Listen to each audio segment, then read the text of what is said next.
Friends, namaste and welcome to the Sunday edition of Gyan Ganga Words of Wisdom on our Virat Hindustan Sangam social media channel. And as usual, our patron and president Dr. Subramanian Swamy is there.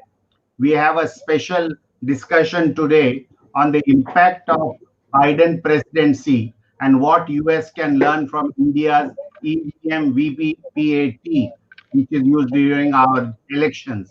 So we will be discussing this subject with two of our American uh, Indians, that is Sree Iyer, who is from California and who's associated and the editor of P Gurus, and we have Ramesh Swamy from uh, the East Coast of America, and he is an IT expert. He is settled down in America, and both of them are in touch or come regularly to India.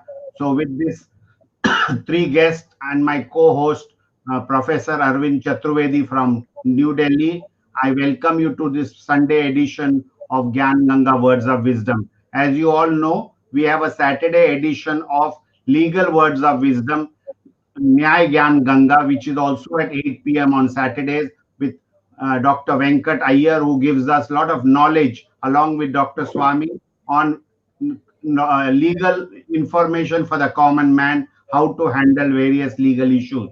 So, with this, I thank all our viewers and our technical team led by Ashish Shetty, Vishal Mehta, Tejas, Ishwar Iyer, Rakesh Gadgi, and Swaminathan for their support to bring this program together. I also today, the 6th of December, and we pay tributes to Dr. B.R. Ambedkar, Bharat Ratna Dr. B.R. Ambedkar, the architect of the Indian Constitution that was adopted, as you know, on the 26th of uh, November 1949 and was, I would say, implemented from 26 January 1950. So, with the tributes to Dr. B.R. Ambedkar, we start our program, and this is over to Dr. Swamy for his opening remarks on the impact of the Biden presidency. Over to Dr. Swamy, and thank you all for joining us. Thank you, Jagdish. Welcome to Arvind Chaturvedi, and of course the two guests. One of them is also part of our VHS organization of this program of Gyan Ganga. That is N. Ramesh, Narayan Swamy Ramesh, is what you call as a software engineer, and then of course in California, the other end, Ramesh is in New Jersey, and our friend who runs a website called P Guru, which has become quite famous, and almost everybody reads it in whoever counts for anything in political power in Delhi. So that's how fast he's grown. And so Sree Iyer has got 38 or so patents. And so he's given all that up to work for the betterment of human rights, knowledge, and Indian interests, as seen from an American point of view. So the Biden presidency, which I assume, sitting so far away from America, is now a done thing, so to speak, that is going to happen. On 20th January, he'll take oath and become the president for the next 4 years. Of course, nobody can predict the future at all, but I'm telling you, I'm making it on the basis of overwhelming probability that I come to learn, talking to our friends, including the two here who are panelists. We are concerned with two aspects of Biden's presidency. One is at the official level. What is it going to be in terms of their attitude to India? And then there's, in the case of Biden and Kamala Harris, they were backed by a large number of what we in India call as NGOs, organizations, human rights, and so many aspects, plus a very strong, rich Muslim community, which has many NGOs who have been working quite feverishly for the victory of Biden and Kamala Harris's team. And therefore, they appear to be, from whatever the writings are, hostile to India. And the liberals are left wing. They have their own view of what India should be, and whether they deliberately don't understand or they misunderstand, they are a little terrified of this growing Hindutva movement in India. So they are finding a number of ways to compare India to Germany of 1933. And so I think all these implications for policy through the Congress, through the organizations in the Congress and Senate, such as the Religious Freedom Organization, what will be the fate of India? How it will be, I mean, we know we can stand on our feet. We are not worried, but we feel that as a fellow democratic country, we should have good relations in India. We feel very strongly, and we got so many Indians there too also, who bring very good stories of how you go from rags to riches in America, where you can't do it in any other place. So I would like both these speakers, therefore, to deal with both these aspects, the formal Indo-US relationship and the informal Indo-US relationship. Shall we start with P. Gurus or Ramesh? Okay. So, well, either way, Dr. Swamy, it's up to you. Your choice. True guest, the first opportunity. Yes, absolutely. Thank you very much, Dr. Swamy. Yes. It's a pleasure and honor to be on Gyan Ganga platform. Sir, what we saw play through in America is sort of a replay of what happened in 2000 elections, except it happened at a much larger scale. In 2000, there was contesting of the election result only in one state, sir. But in this election, we've had the results being contested in 6 different states. See, it has to do with the way America elects its president. I mean, that is the first challenge that America has. You see, only 15 out of the 50 states require the voter to have a valid ID. It could be passport, it could be a driver's license. US does not have a voter card. So therefore, out of the 50 states, only 15 are actually having a proper identification process. Among 21 states, it is nice to show an ID, but they will not insist on seeing your ID. So you can see that there is a large scope for things going wrong. And what you have seen here is something like that play out. Also, because of the pandemic, there was a 1-month window for people to mail in their ballots. So people, took full advantage of that. US had close to 150 million plus voters cast their votes. And therefore, there is questions about how well the votes itself were, checked, validated, and counted. So at every stage, we've had people saying, okay, there is something wrong here, there is something wrong here. So we have 6 states where the Trump's legal team and an independent team, there are 2 separate teams, they're both having lawsuits, and these lawsuits are beginning to trickle up the court system. You see, in the United States, there is a state Supreme Court, and then there is the Supreme Court of the United States. So things have to go up and down, just like the way it is in India, before things can come to a resolution. They expect that Pennsylvania's case will first be heard at the Supreme Court of the United States, and it is possible that if Trump's team loses that one, then Trump might decide that, well, it's the same thing that's going to play out again and again, and I might as well concede, because he would want to keep his powder dry for a possible 2024 run. I'm just making a guess here. It is completely my opinion. I don't know if it is right or wrong.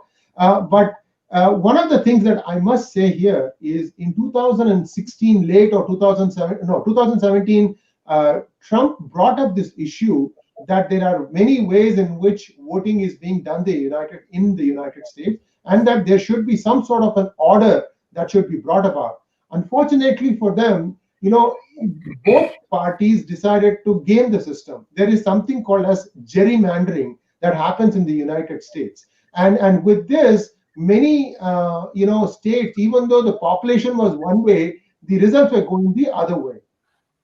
Now, all this now you have to put into a pot boiler, and it's high time that United States come up with a single uniform policy of having a voter card. A voter card has to be given only to the citizen of the United States, and that this is completely checked and validated. US has the wherewithal to use something like a blockchain, an immutable distributed ledger technology, which means that whatever you cast cannot be changed. It's recorded for good. You can be allowed to change your mind more than once if you want to. Whatever is the last one you vote before the window closes, that is your vote. It's possible to do this thing. I hope the people of America start asking for something like this, because being the most powerful democracy in the world, right now, America is the laughing stock, because they're saying, look, India has 4 times the population, or probably 3.5 times, and they do their election polling, and results are validated. And thanks to you, there is a VVPAT, which is more or less bulletproof, because if you use the version 3, that one makes it very, very difficult for you to do any sort of mischief. I mean, one of the allegations in 2 states is that the internet was enabled for some of the electronic voting machines, and they are saying that there is proof of this. There is a couple of crypto experts who have testified that we can prove that the internet was enabled for a couple of these machines. So there are all sorts of questions like this. So it is going to be interesting. December 14th is the drop dead date, in that by that time all elections have to be certified. So this week we'll have an overdrive in terms of what is going to happen in various courts, especially in the Supreme Court of the United States. Right. Ramesh? Yes, sir. So, Sree, that was a good introduction from from an election process standpoint. So I'm going to stick to my chart. I'm just going to stick to how Biden and what's the impact of a Biden presidency, assuming that, for all practical reasons, he's the president-elect now. So in his impact and how it is going to impact, I have 6 points. I'll try to make them quickly. The first one, first thing is going with defense part of it, because if you look at India's unique challenge today is China and Pakistan. So I will start with defense as the number one, and then I'll shift to the other point. Actually, during the Trump presidency, he had designated India to be a major defense partner.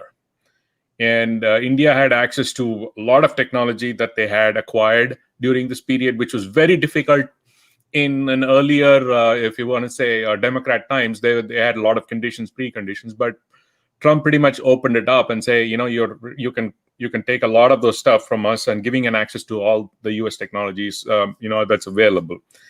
The challenge on the other side is U.S. perceives India to be more dependent on Russia for its weapons than the West. So, and you have talked about it, and you've said, why are we even buying all this useless technology that's anyway rigged with Chinese, technology in it from Russia? And you've always called for more defense cooperation with the U.S., Israel, the Western countries, rather than the communist regimes.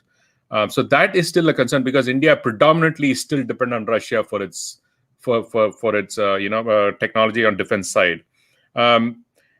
In the other thing is, if you look at lobbying side, India has not really invested in lobbying in its favor in Washington. Pakistan has done a phenomenal job of that, and they've always got latest technologies, in spite of being now close to China. If you look at the history, they've always been successful in acquiring a lot of technology, though I don't know if they have been successful in using it. But that is one area that we need to, if a MiG-21 can shoot down an F-60, there's something seriously wrong. So, but that is one important area of concern, because going forward with the problems that we're having with China, I think we need to have more close defense cooperation with the U.S. So Biden changed significantly from that? I don't think so. So that brings me to the main point, saying that if I look immediately, I don't think for the first 1 or 2 years, this is just my assessment, that Biden will shift significantly away from what Trump has done so far with India. US has its own set of problems, leave alone the coronavirus issue. The economy is really in a bad shape. So they're going to have, and plus in 2 years, another election is coming around where he needs to capture more seats for the House. So I think the first 2 years is going to be a little bit, he's going to be more focused on the US side rather than shifting our focus in India. But India should take advantage of this, lobby hard, and see to that. So from the defense side. The second, I'll come to this two problems that we have, which is China and Pakistan. Trump has been very tough on China. Everybody's perception is that Biden is China's friend and this and that. But will that change significantly? I don't have enough information. You have better information, Dr. Swamy, but I feel he will not shift that immediately, because all over the world, people want to be tough with China. So I don't think US will suddenly shift 180 degrees on the other side and see all pally with China. That's not going to happen, because with what's happened with the virus, worldwide, everybody knows it originated in China, and Trump was the only president who called it like a Chinese virus or Wuhan virus, and nobody else did. But all said and done that, plus the other challenges that China is occupying on the South China Sea, I think India has got a huge advantage talking to the US, and you've talked about the Malacca Straits. I think use again defense and talking to the US and put China under some kind of a check. There is a huge advantage that we have there. With regards to Pakistan, I mean, the least said than done. It's just more of a drama country. But as you mentioned in your introduction, a lot of Pakistan sympathizer / NGOs have lobbied very hard with the Biden campaign. So that is something that India needs to really think about. And what is the influence going to be? That is an unknown. But Biden has always called for a stronger ties with India. But that is a significant challenge that we are facing. That they have a couple of congresspersons are pretty much stooges of Pakistan, but that is a significant thing to be taken care of. The other fourth point is economy, Dr. Swamy. So that is, all over the world we are hurting, but India needs to, if we want to grow, we've been hurt to some extent because of the visa regime that Trump has locked down the country a lot. So that has hurt India. If India wants access to the US market, they need to be ready to negotiate, to open up their markets as well. So that a very tough balancing act. You have exposed it many times in your articles and all over the place, but that is a very, very, very crucial part, because other things can be managed, but this economy is going to be a huge challenge given where we are, even in India, where we have negative growth rates now. So that is going to be a challenge. How does Biden going to help India in terms of opening up the market? Because that's exactly where we are. How are we want to improve the economy? That's one challenge that I feel it is going to be a difficult one, because Biden has got a challenge on his own with the US. So I'm not sure how much helpful he's going to be with India, but that is one challenge that's going to have an impact on Indian economy. The human rights part of it, Dr. Swamy, you mentioned it initially in your talk. These NGOs and a lot of riffraffs even in India now, where we have, pay to protest gangs, that's what I call them. So pay to protest gangs are running around. So they are going to be in full swing with the leftists again. They're going to be emboldened with the Biden presidency. So that is a challenge that India needs to handle. And any kind of even if the farmers protest, if the police does their job of enforcing the law, that's being perceived as, suppressing freedom, this and that. Obviously, nobody in the world is talking about all the black, BLM protests and violence that is happening. So if you show the mirror to the US, that's also a challenge from a US perspective, which we feel is something that we need to look at. But, it's easy to target countries like India. There'll be like 10 op-eds in New York Times and Washington Post saying that, Modi is an authoritarian and this and that and nonsense that keep coming up because, is he... But that is, again, a huge challenge psychologically for India as from a Biden presidency. Kamala Harris, in her past, has expressed a lot of things about Kashmir and all of those things, but I don't know if she would carry that forward into office, even though it could be poll rhetoric or, election rhetoric. But will she be able to carry that as a part of the policy into the administration is something that we need to be aware of. There is a potential that it could happen. So that is something that we need to be worried about. Last but not the least, Dr. Swamy, this environment thing is going to come up big time. The Paris Accord, the climate change accord is going to be having an impact in India, because that's going to cost India a lot of money, in terms of money. Because they're going to say you have to shut down your coal power plants, shift to this, shift to that. So that is a challenge that India needs to be worried about, because they're going to push very hard for this climate change issue. So these are the points that I wanted to mention, the impact of Biden on these subjects. Now you face some questions from the three of us, Indians, that is native Indians. The first question I will ask, and then you go around, and other questions will come. I think you answer the questions as they come, rather than. You have put us in a very difficult, at least put me in a difficult position answering you. But let's see. Well, the United States, you see, is essentially the influential groups are. One is the defense. Second is the corporates. And the third is the intellectuals, which includes media like New York Times, Washington Post, etc., university crowds, and so on. And in these intellectuals also the Pakistanis, Indians, there are Indians also who are against India in the sense the present Indian government. Khanna. Pramila Jayapal, we have enough people, Dr. Swamy. We have enough people who are ready to scuttle India. Our foreign ministers already annoyed Pramila Jayapal by refusing to attend a meeting where she was there. So these people, they may be they may claim to be pro-Indian, but they will definitely be anti-BJP. Yes. That I am 100% certain. So from the point of view of Namo, so the first is in these three, institutions of influence, defense, the military, if you may want to call it. The second is the corporate world, and the third is the intellectual world. Okay. These three, what do you think should be India's response with these three, so that the United States ultimately decides policy in favor of India? Sree, you want to take that first? Yes, sir, I will. One of the things that I have seen that the Indian embassies are not doing is they need to be able to react a little bit more forcefully to some of the unfolding events. Absolutely. So, my information tells me that 52 city councils, all Democrats, were planning to pass the anti-CAA resolution. 7 did, but thanks to P. Gurus and a few other people who are concerned about the fact that the same text, same verbiage was being passed on, and it was drafted by CAIR, Council for American Islamic Relations, that the same thing was finding around and round, and that was being signed off. And this one, the Indian embassy needed to do a little bit more. On behalf of P. Guru, sir, I got a lawmaker, Meenakshi Lekhi, who came and explained how the law was drafted. Then I also had a governor of Meghalaya come in and explain what happens in border state challenges. And then I had the additional Solicitor General came in and give the legal framework under which it was designed. Every question, every I was dotted, every T was crossed in this series of lectures that P. Gurus had hosted.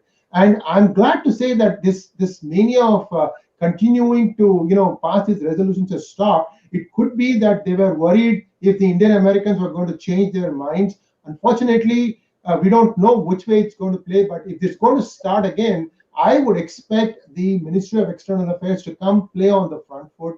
I mean, we are there, we are very concerned. I think the average American is a very fair person, have a very open mind. What is happening today, sir, is the left rhetoric is so loud and shrill that any reasonable voices from the other side is not getting heard. And for the official apparatus to come in and say, look, this is what it is. This is an internal matter, and you have to have some more of an active response. Now, look at what Canada has done now. They are weighing in on the farmer protest, and so is United Kingdom. So all these things, we have to speak up. As an Indian, as a my Janmabhoomi is India. As an Indian-born American citizen, I am really, really looking forward to having me being backed up by solid facts and data, and I'm not afraid to place the facts before the people of America, and then let them decide what is right and what is wrong.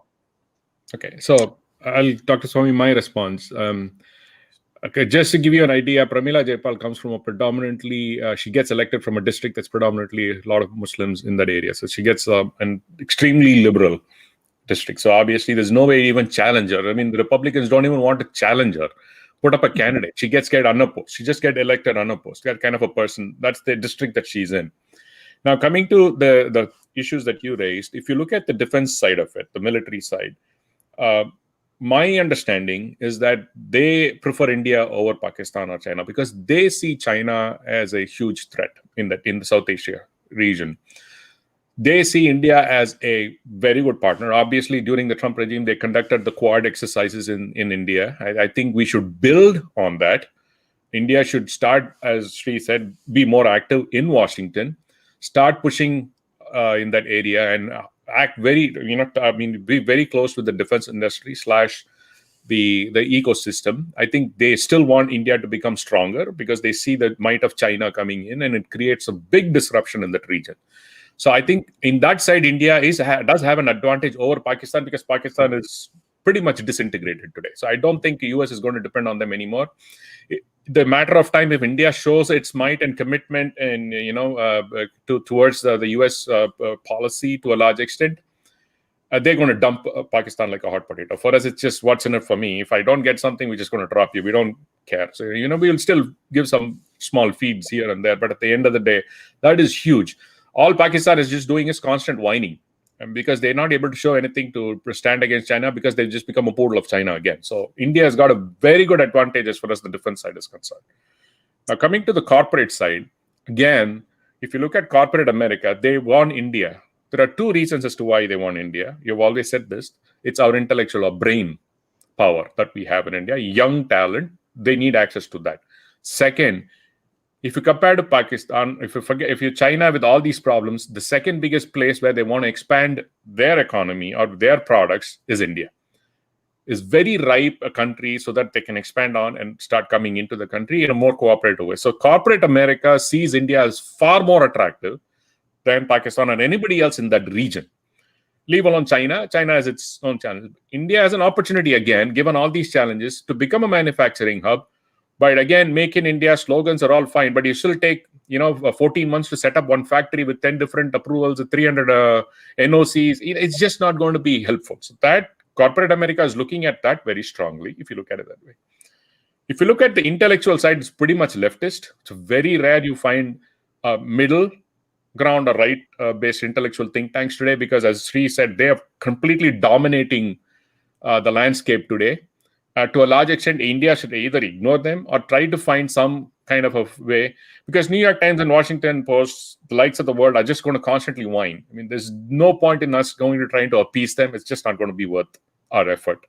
If you counter the first two critical points that you said, the third point will fall. I mean, it just becomes immaterial. So that is what that would be my response to your questions. Okay. Jagdish or Arvind, any of you want a question? Are they just muted or what? No, Arvind had a question. Arvind, please join. Yeah. I have a question to both Ramesh and Sree, and Dr. Swamy can also give the reaction. You see, the Trump regime has been very friendly, or at least they have been showing that they are very friendly to India. Mm-hmm. But along with this friendliness, Trump has been very erratic and unpredictable, not only to India, but everywhere else. Even during the COVID crisis, when the question of hydroxychloroquine came, Trump wanted this medicine from India, but also threatened that if India does not give, then he will take some action. So the Trump's behavior has been, hot and cold all the time. And we hope Biden-Harris will not be so erratic and unpredictable like Trump. One. Second question is about the Kashmir policy of US. Though Biden has been deputy to Obama, and there's not been any issue during the Obama's time as far as the US and Kashmir issue is concerned.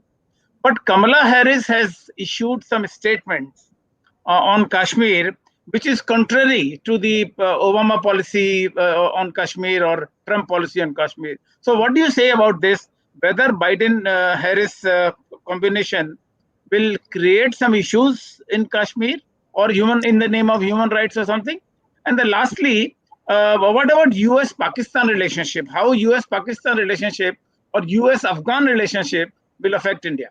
Sree, go ahead, Sree. Before you answer, just I'm going to tag a question on what he has asked. Your foreign minister is called the Secretary of State. Correct. Am I right? Yes.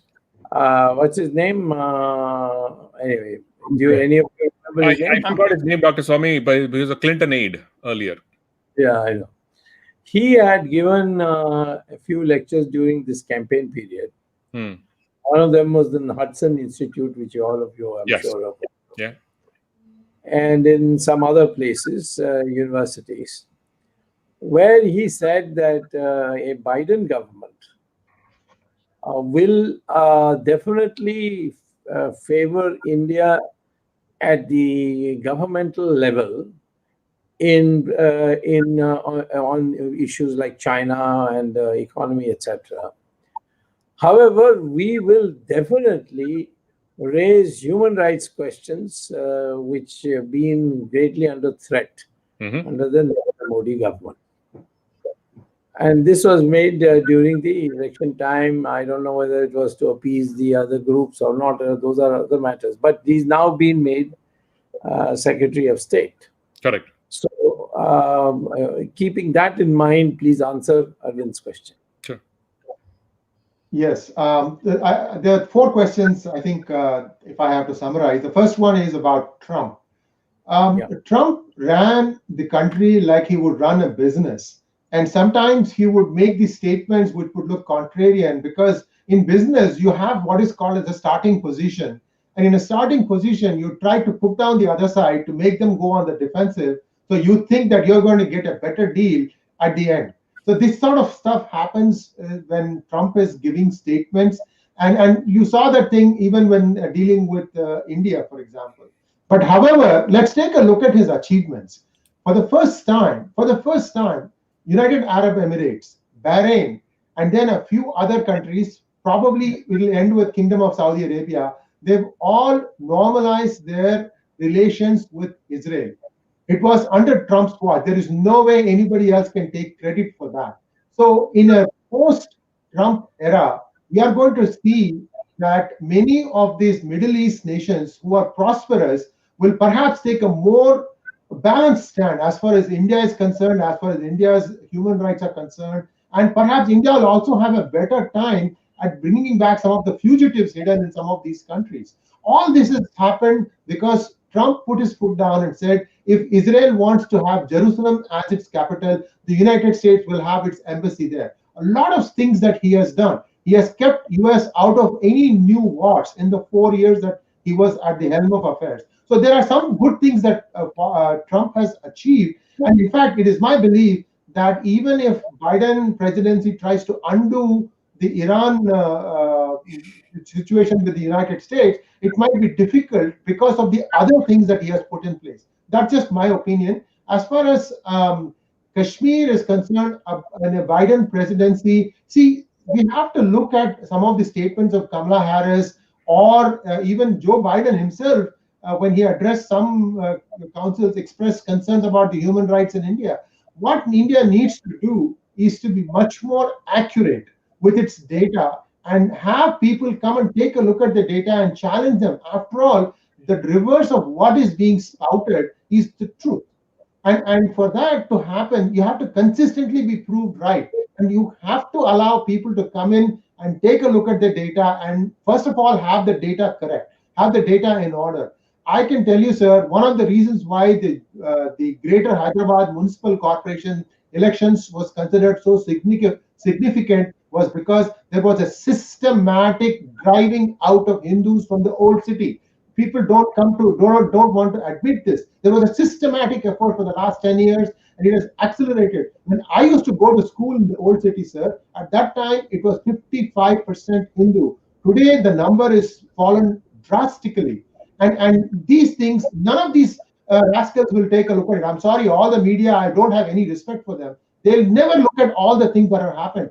This is data. Anybody can go to the registrar of records, land acquisition records in the old city of Hyderabad. You will see that the traffic is only one way.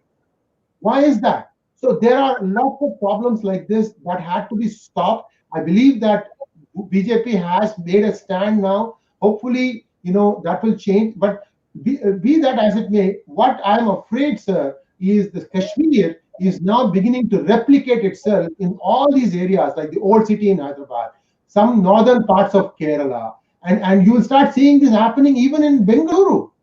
In Bengaluru, the riots that took place, they have established, and this was again established using P Guru's.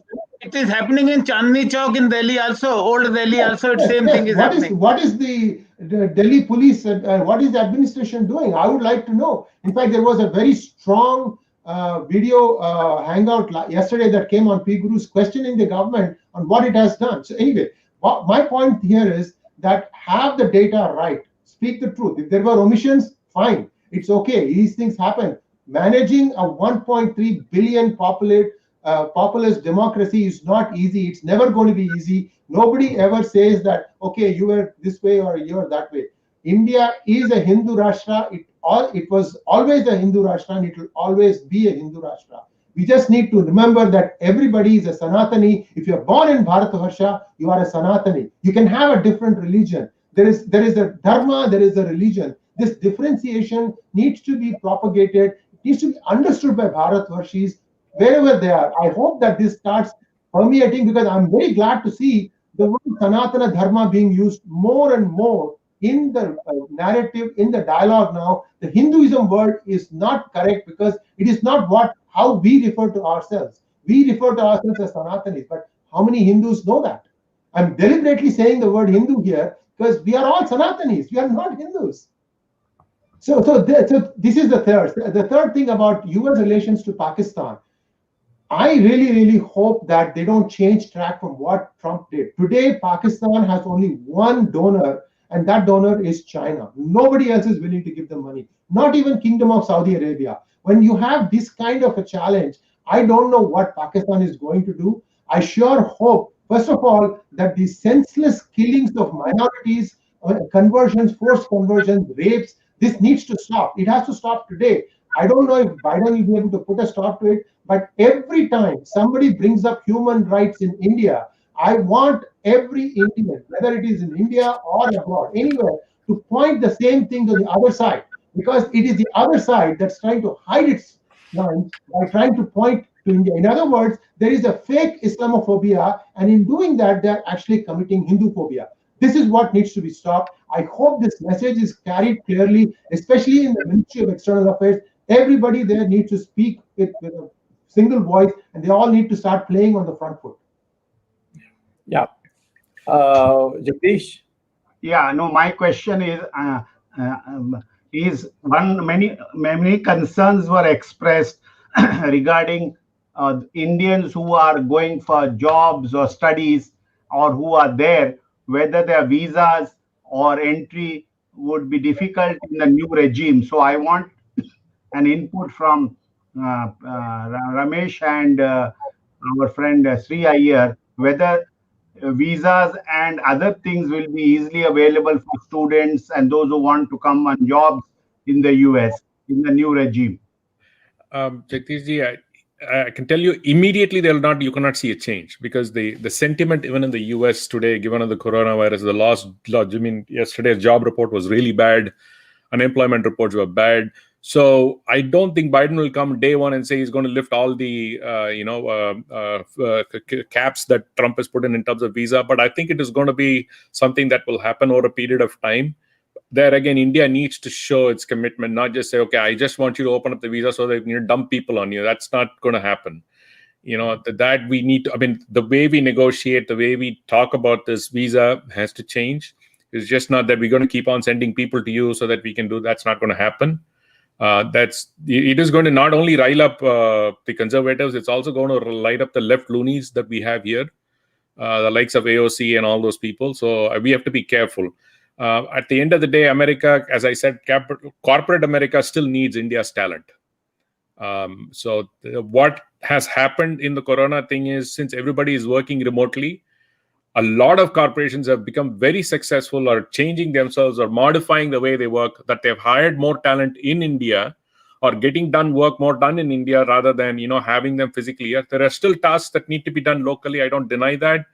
But from a visa perspective, it's going to take a little bit of time. I don't think it's going to pay day one. He's just not going to release everything. That's not going to happen. I just want to come back to one point, Dr. Swamy. You mentioned about the Secretary of State. It is a concern.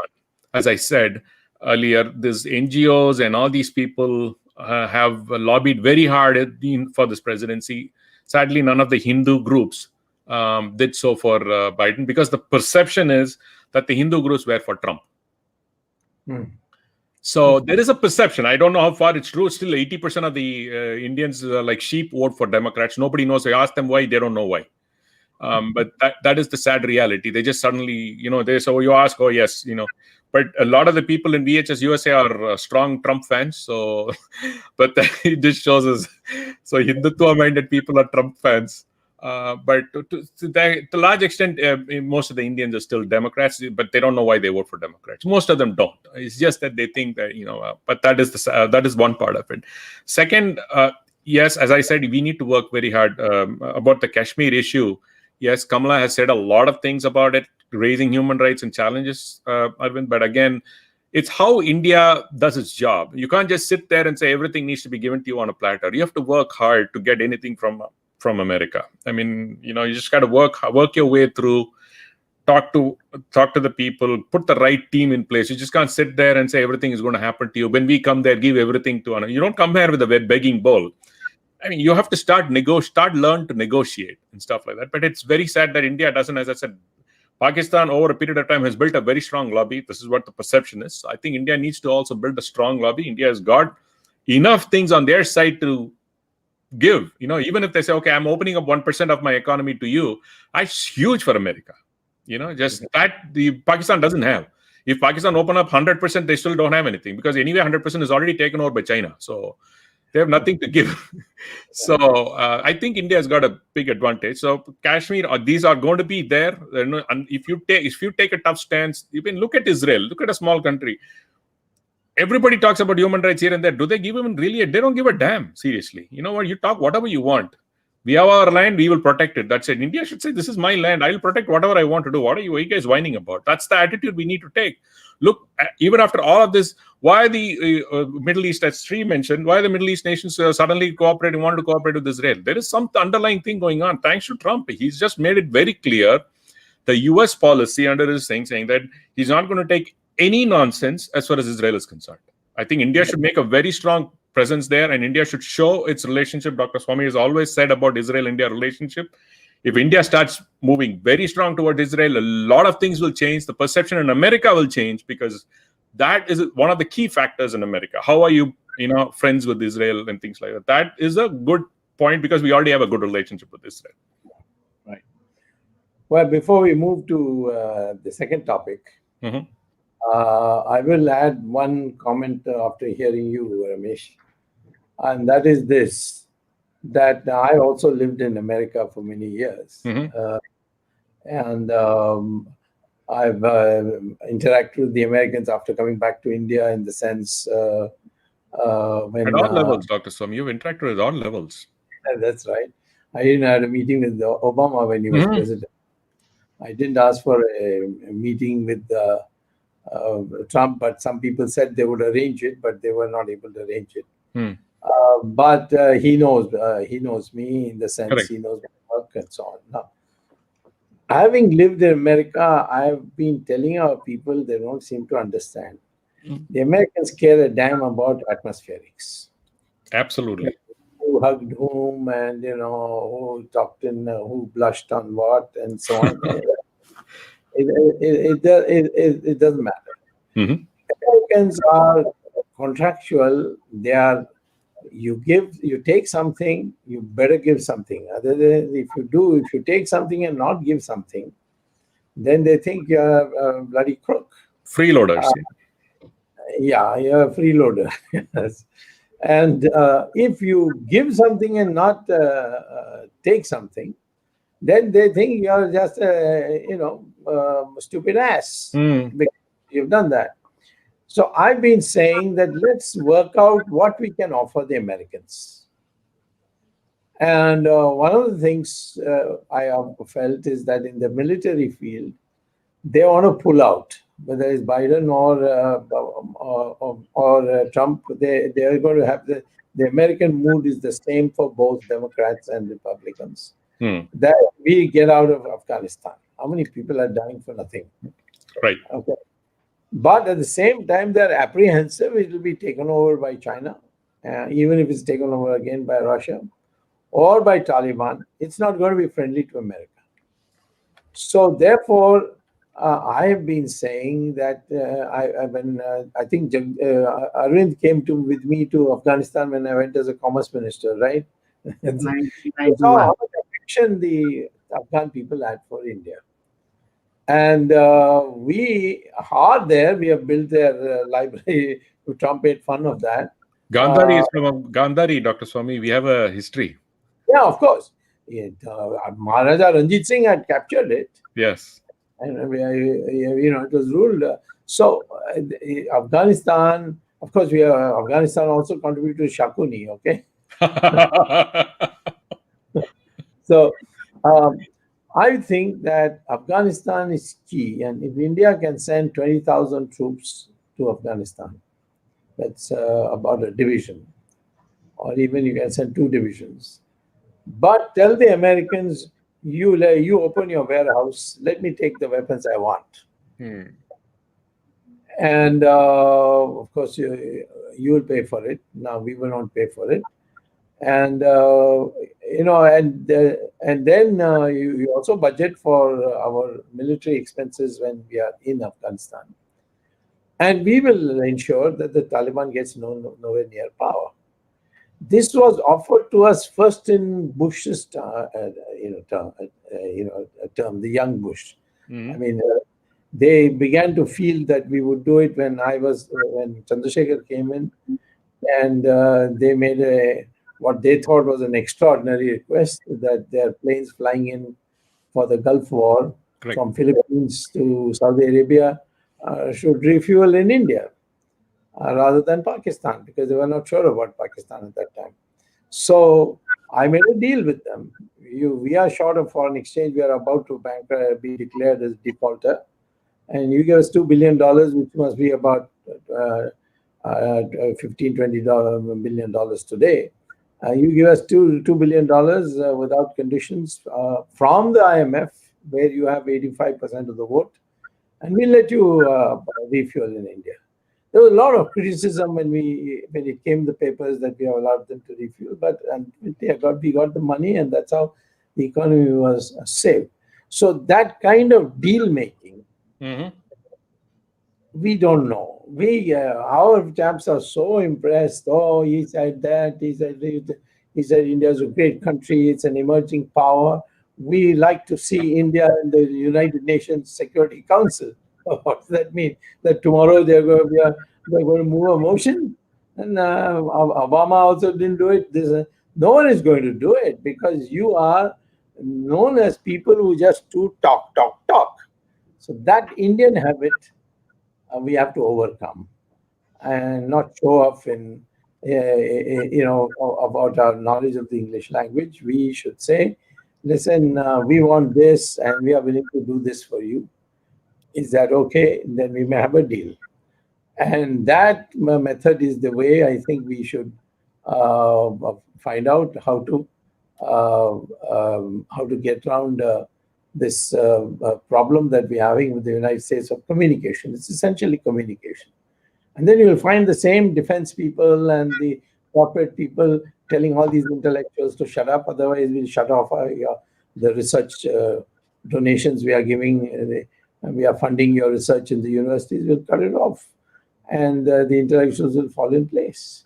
So I think this is the way China did.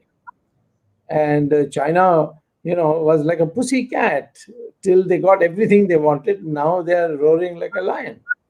So that is what I wanted to say. Now, let's get to the second topic. Yes. Dr. Swamy, I had one point to make. Yes. Before you jump, sorry, I know I don't have time.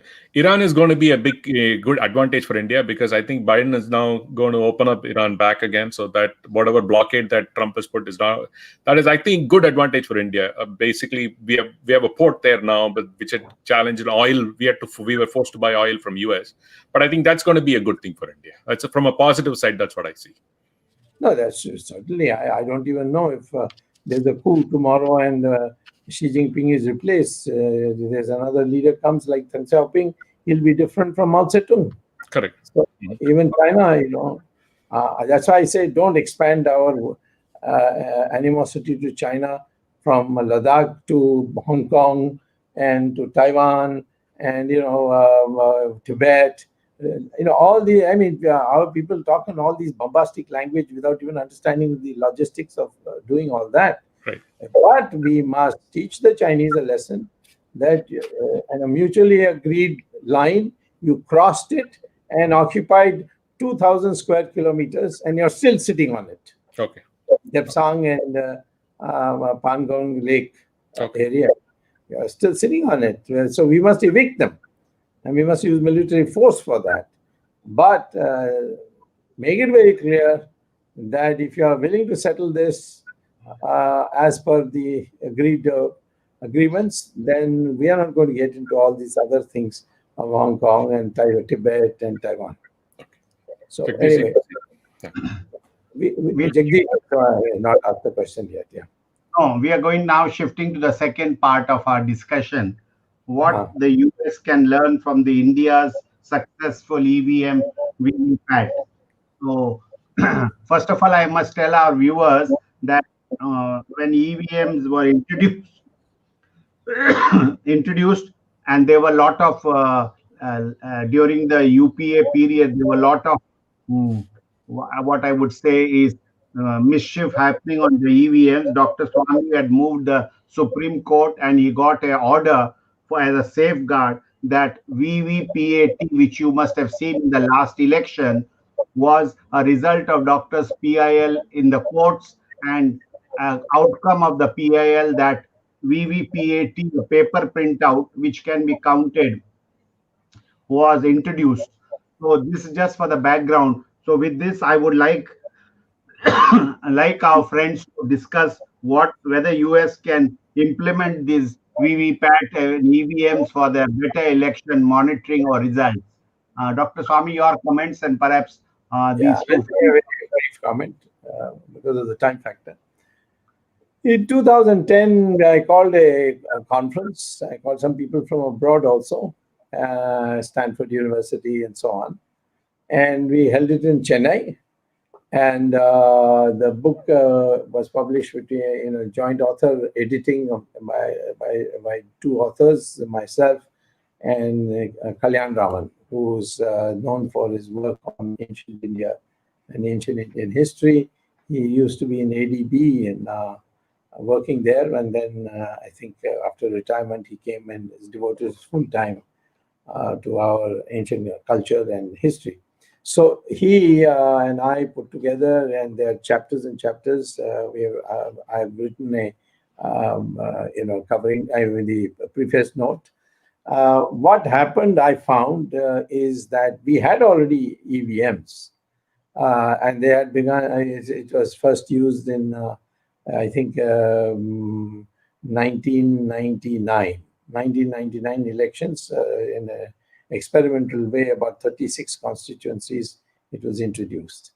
Now, these I found very soon that these machines, the vote, tabulation, distribution, everything upon pressing a button is dependent on a chip, and that although the machine is produced in India, but the chip was brought from Japan, which was produced by a private company in Japan.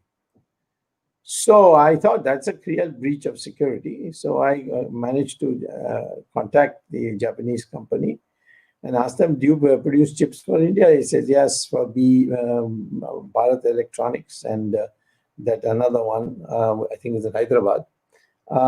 These two we are producing.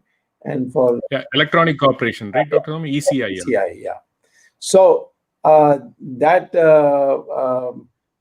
and so the Japanese put the chip and solder it, and then the machine is set up finally and used, and it was used in the both in 1999 elections and 2004 elections.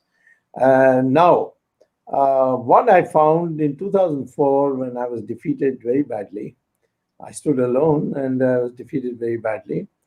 I found that out of the 1,500 polling booths, each of which have, you had an electorate about 1 million, and it was distributed in the various 1,500 polling booths. And I found that 500 of those polling booths had either 1 vote or 2 votes or 0 votes. I said that's not possible, because my Janata Party had developed in Madurai to the point where every polling booth had booth agents with their replacements, with their, those who take turns and so on. Everything was sitting, and we had one, and I narrowly lost because those days ballot paper in 1996, Karunanidhi's people didn't allow my votes to be counted. And he transferred it to his people and made sure that my results came the last, so that in the other places he was leading and his government was being followed. So in my booth, all the officers had surrendered. And so even then I came second. ADMK stood alone and they lost their deposit. BJP got only 10,000 votes. And I got 150,000 votes, came second. And I would have won had the physical fraud had not taken place. So I was very enthusiastic about electronic voting machines coming. And then I found this in the 2004 election, that this happened. So I also got information, which I can't prove, that it was riggable, and that some of the people who particularly from Hyderabad, I have no reference to P gurus, I mean to Sree Iyer, but some of the electronic IT people from California, that's also pretty close to Sree Iyer.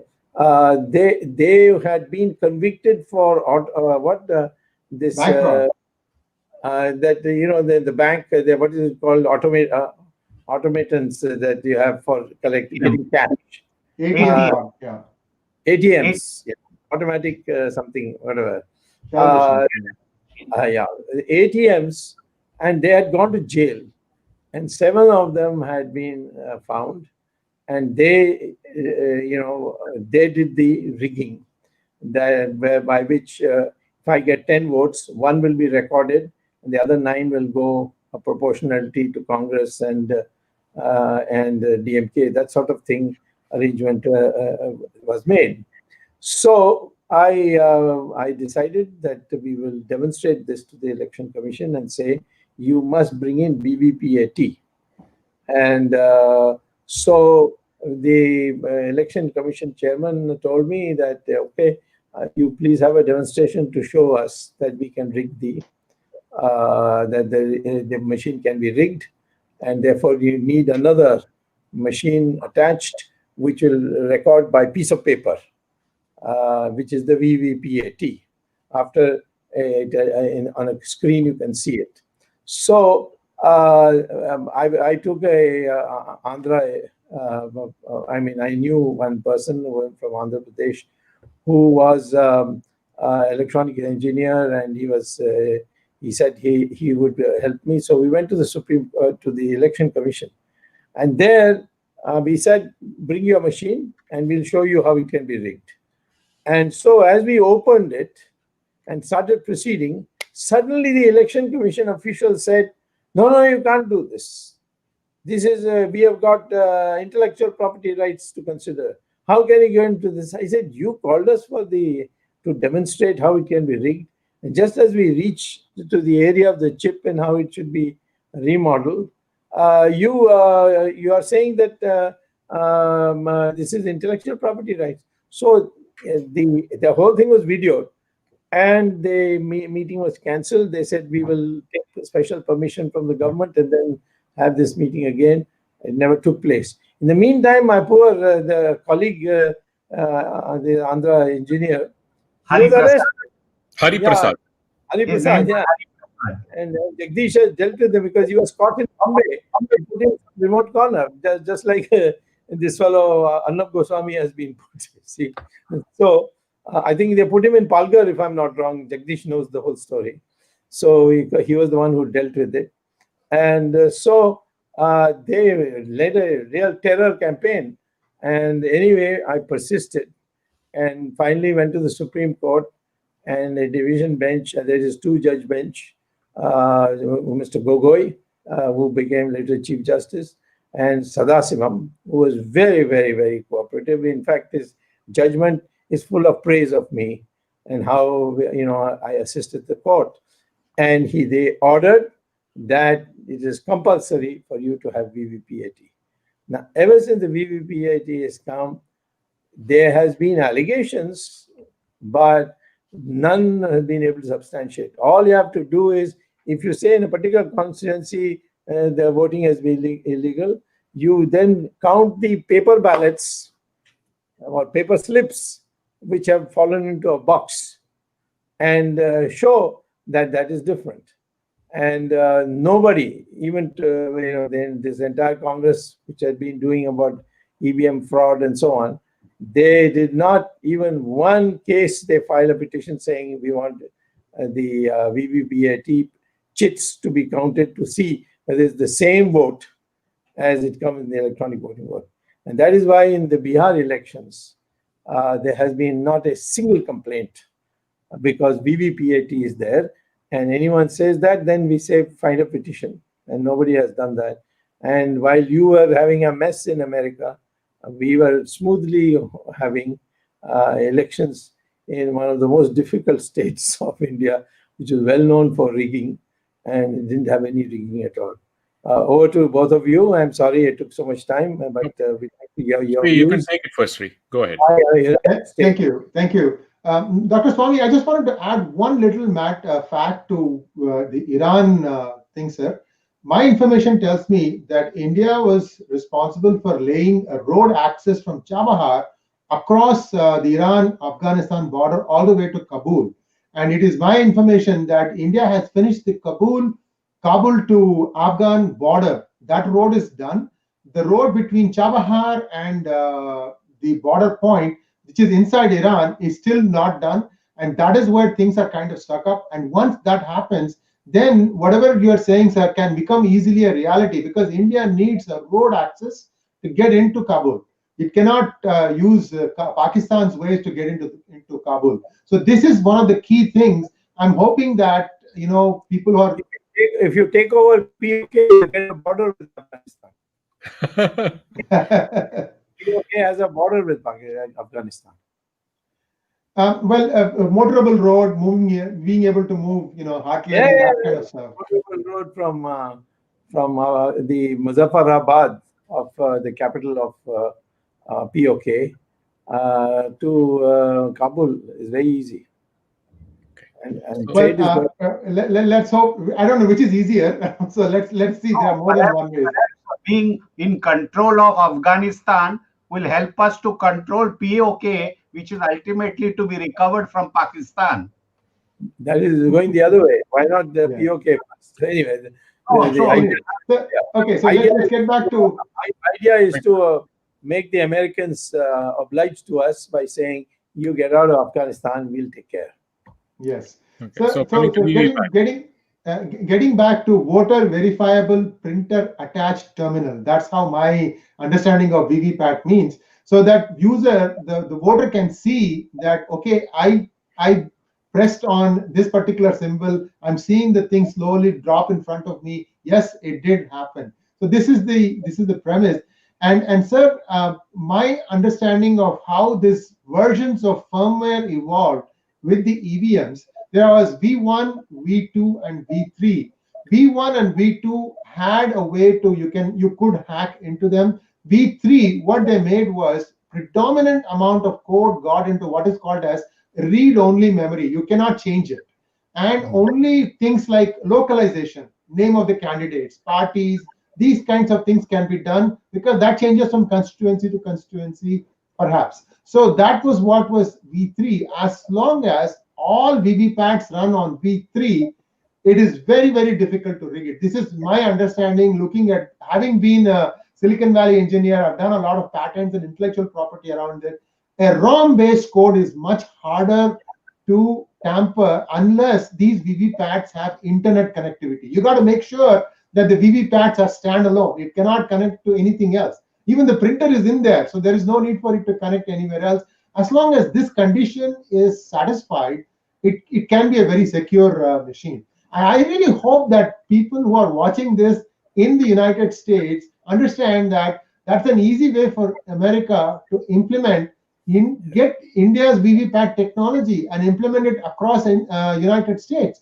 I mean, this electoral college system has become a laughing stock. They have to also, at least let us choose our president by a majority vote. This charade has gone for too long. That's my hope, sir. I think at this point, I'd like to rest my case. Perhaps Ramesh would like to add some more. Pretty much the same thing. See, but Dr. Swamy, the only challenge is that, in the US, what we face, the fraud is alleged to happen more on the postal ballots too, which we don't have in India, very limited component. But I agree, because there is also challenging coming from the Dominion systems, because they're not based on the same concept, even though we learned that concept from the US, but the US is not using the embedded concept, which is kind of a sad thing, because everything needs to be connected. In the US, they are connected, but you don't have to be. But I think it's a good learning curve. I think we were able to produce the results, because even if we had conducted, this election is different, but I think in the future, if US conducts elections with the VVPAT backup, it's going to be very difficult to challenge. We don't have to deal with all this nonsense that's going around. Okay, and you can sell my book in the United States. Incidentally, I have a chapter in that too, Dr. Swamy. Oh, yes. I was there during that conference too. Yes. I think that's the first time. Yeah, it was 2010. I was there during that conference. Yes, right. Yeah. Jagdish, you're on mute. Yes, untamperability of the EVMs, a reality check. And Ramesh. Arvind, you can wind up, or if there's any comment from anyone. I have just one small question to the three people who have lived in US for a long time. In India, we adopted these EVMs in 1998, and since then we have been using it in every election, including Panchayat election. Even some university elections, we have used EVMs. And after VVPAT, VVPAT, even the minutest doubt which we had on the truthfulness or authenticity, that has been removed. And recently, some 1,259 booths were checked after 243 assembly seats in Bihar, 5 on a random basis. And VVPAT actually reproduced the same number of counting. So everything is fine. But America, which is so scientifically advanced, why they are not going for EVM machines? I mean, what is the logic of this? Yeah, Sree said, right? It's not popular vote. And we have gerrymandering, which means a district is there are a lot of complications. We still live with the 250-year-old election system. You must find a way for a national election commission. You don't have a National Election Commission. Yeah, we don't. We kind of, but anyway, we don't actually. We don't. Every state decides, because you don't have an election commission of India that decides, because every state has its own way of doing things. Yeah, go ahead, Sree. The most interesting thing here is that you have so many people trying to do things their way. This is where the United States part of United States of America comes in. Our electoral system is, gives full freedom for each state to choose the way they choose. And this needs to change. But the good news is that Americans embrace technology, especially if it makes for a better life. And if it is presented properly, the VVPAT can become the default machine that everybody can vote. In fact, I remember in 1990s having voted on an electronic voting machine in California. In other words, California made a deliberate attempt to move away from EVM and back to ballots. So there is, each state, this is the thing, each state has its own quirk. I'll give you one other simple quirk that has happened in California. California, if you have primaries for, say, the governor of California, the primaries are combined, meaning like there's a single primary for both Republican and Democratic candidates. The top two finishers go on to the runoff, which is what is the ones that appears in the actual elections. So we have had situations where the top two were both Democrats. So you see, this is the thing. I mean, here in California, things are in one way. Other states do it in a different way. So first thing is to try and normalize this whole thing. This electoral college has to be abolished. That voting has to be consistent. It has to be across the United States, deployed once in a while, once for all. Make sure that all the bugs are taken out. But it is my belief that VVPAT V3 version would be a very good starting point for America to start taking off from there. Dr. Swamy, one thing, just a point to note, some states give you an option to whether to vote electronically or by paper, like my state. I can choose whether I want a paper ballot or I can go into the booth and vote. Yeah, that's right. But that's what, in another sense, Sree Iyer was saying also. Yeah. The heterogeneity of we the don't state. have consistency, Dr. Swamy, for all it takes. Yeah. Anyway, okay, go ahead, Arvindji. Thank you very much, Dr. Swamy, Mr. Sree Iyer and Ramesh Swamy, giving your expert views on US-India relations in the view of Biden-Harris presidency, which is coming up. They are going to take over in January. And also the second issue, which is very important, and in fact, it is one place where India can say we are one up on America, and that is the use of electronic voting machines. Because even the results are out next day, unlike what is happening even today. Officially, Biden-Harris election is not officially declared, even after almost one month of election. 4th of November was the election, and today is 5th or 6th of December. So we are much ahead in terms of technology use. And though maybe in terms of literacy, India is still only 70% literate, but we are much ahead of US. And US certainly can learn from India in this respect. And three of you had also brought this issue of India-US relations and thrown light with your experience and your knowledge. Thank you very much. In fact, we could see from the reactions the viewers were sending that viewers are very happy with this kind of analysis, and they are getting these expert views from three of you. Thank you very much. And we thank our co-host Jagdish Shetty, and of course Ramesh was an expert today, but he's also a co-host of this program. This program was on the background. We have a good technical team headed by Ashish Shetty and Swaminathan, Ishwar Iyer, Gadgi Rakesh, Tejas, and Vishal Mehta. These people have made this program a huge success. And we have now two issues on Saturday and one on Sunday and one on Saturday.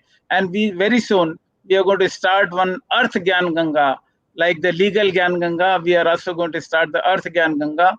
And Dr. Swamy will educate people on the nitty-gritties of economics, which not many people understand. And that's how whether it is RBI governor or it is the finance minister, they get away with everything because people don't understand. And when they are caught, they say it is act of God. When they are caught, they say it is act of God. So so they must also be educated, and we will have a series in about 15 to 16 episodes that is coming up soon once the legal Gyan Ganga is over. Thank you, viewers, for being with us. You have been our strength. And some queries are there about how to join Virat Hindustan Sangam. I'm sure the vhsindia.org, the website, if you visit, you will know everything about the 5 principles of VHS and also how to join Virat Hindustan Sangam.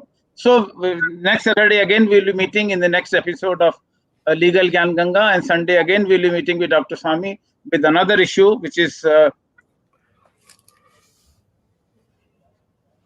Arvind, you are muted. You're muted. Thank you very much for joining. Thank you very much for giving this. I don't know how much was muted, how much was missed. I've been speaking for almost 2 minutes. Very little. Okay. So next Saturday, we'll meet again with another issue of Legal Gyan Ganga. And Sunday, we'll meet again on Words of Wisdom Gyan Ganga with Dr. Subramanian Swamy. Till then, thank you very much. Namaskar. Jai Hind. Jai Hind.